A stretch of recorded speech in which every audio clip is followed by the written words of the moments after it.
Kining Cebu, gusto nila tungaon. Kumusta yung gobernador dre? Okay ba?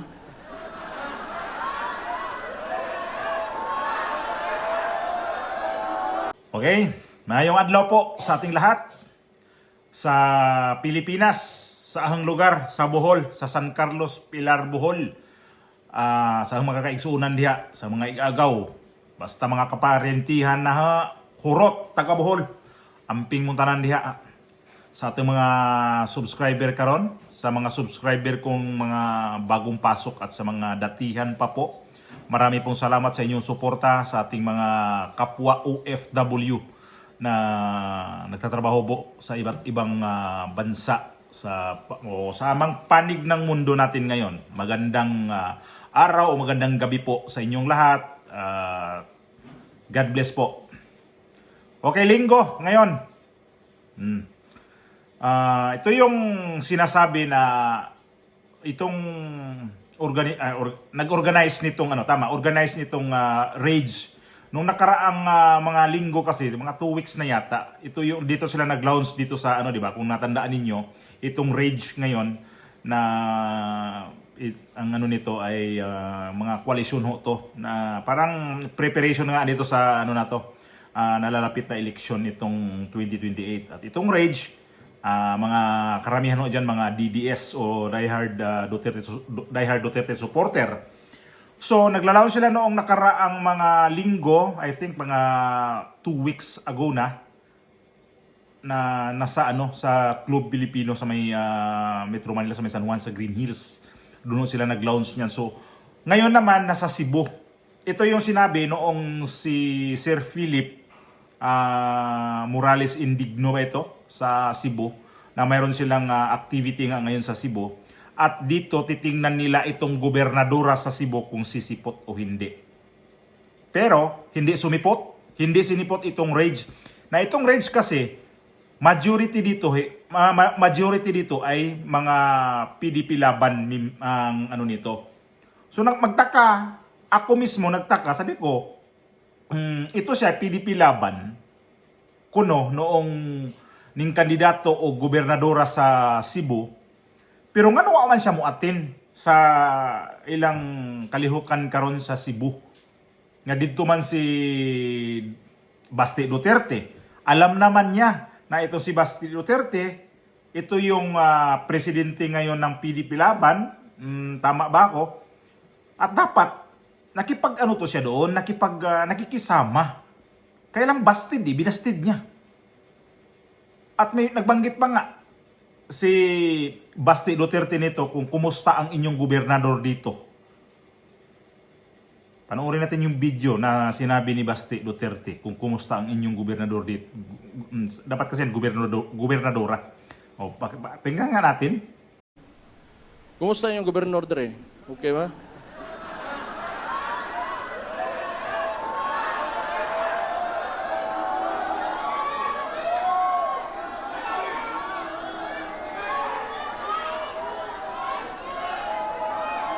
Paghilo mo eh. Kumusta lang ganita? Nung sa mamataon mo? Di ta mag-speculate, mag-unsa, ha? May bawaan na tumoy, kaya may election perme. Ana raman na. Demokrasya man ta. Ang demokrasya gani, nakanindot pod gud ana, ang every elections, form of cleansing na.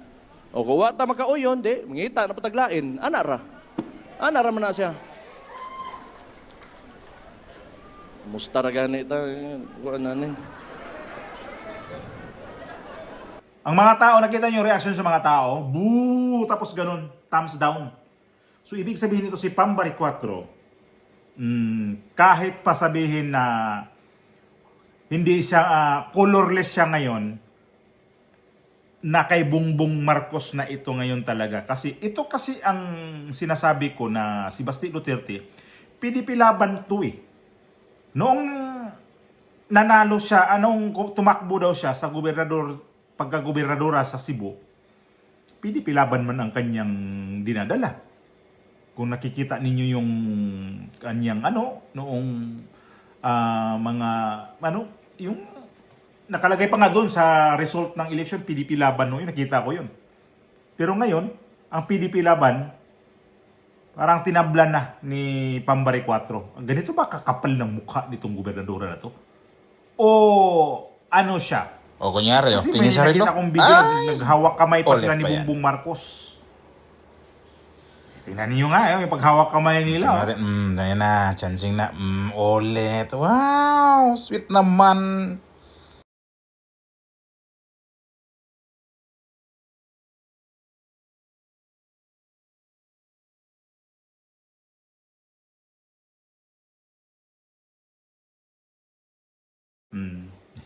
Nakita niyo yung pag ganun pa. Parang ano niya, hawakan mo nga yung kamay ko. Parang may halo bang chancing si Bongbong Marcos din doon. Kung ang lintik nitong Bongbong Marcos na nananching sa gobernadora sa Cebu. At ang gobernadora naman napachancing din sa presidenting bangag. Si Pambari 4, ano na to talaga siya, fix na ito na hindi na to Duterte. Talagang yung sinabi ni ano kanina sinabi sa video nitong si Basti Duterte na parang hayaan niyo muna kung ano talaga ang kanyang kasi tingnan natin sa bandang dulo.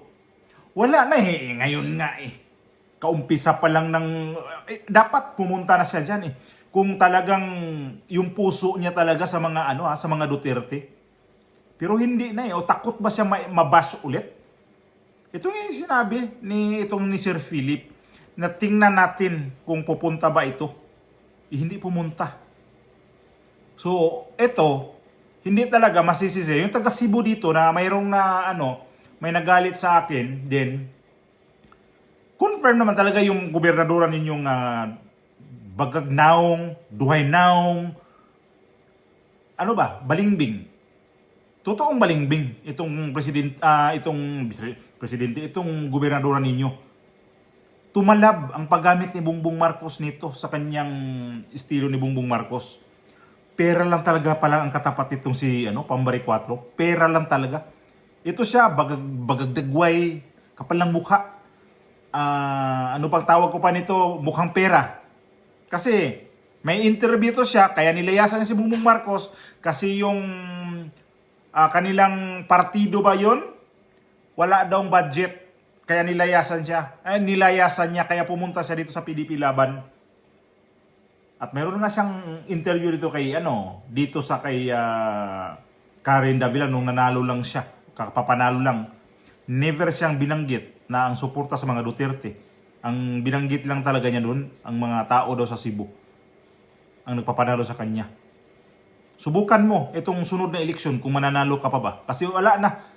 Sukang-suka na talaga ang mga tao sa iyo, Pambari 4. Kasi ako, bakit kamo na tinitira ko to siya na hindi ko naman ako taga Cebu? Di man ko taga Cebu. Taga Bohol man ko. Although rami sa Cebu. Pero, ang kapagdagway ni mga klaseng mga politician ba nga manggamit lang sa mga Duterte, manggamit lang, o ilagay na lang natin na hindi mga Duterte, manggamit lang og tao para gamitin nila sa kanilang sariling interest. Pag nanalo na, wala na. Hindi na marunong lumingon. Hindi na marunong mag-isip na saan ba siya nanggaling. Sino ba talaga ang nagpapapanalo sa kanya? Sino ba? Ang nagtuboy ba? Buot pasabot. Wag naman masyadong pagpakapalan ng mukha ngayon kasi ang pangit tingnan, kabago-bago mong politician, gobernadora ka, tapos yung noon na sinusuka mo, ngayon kinakain mo na naman. Ito si Bongbong Marcos.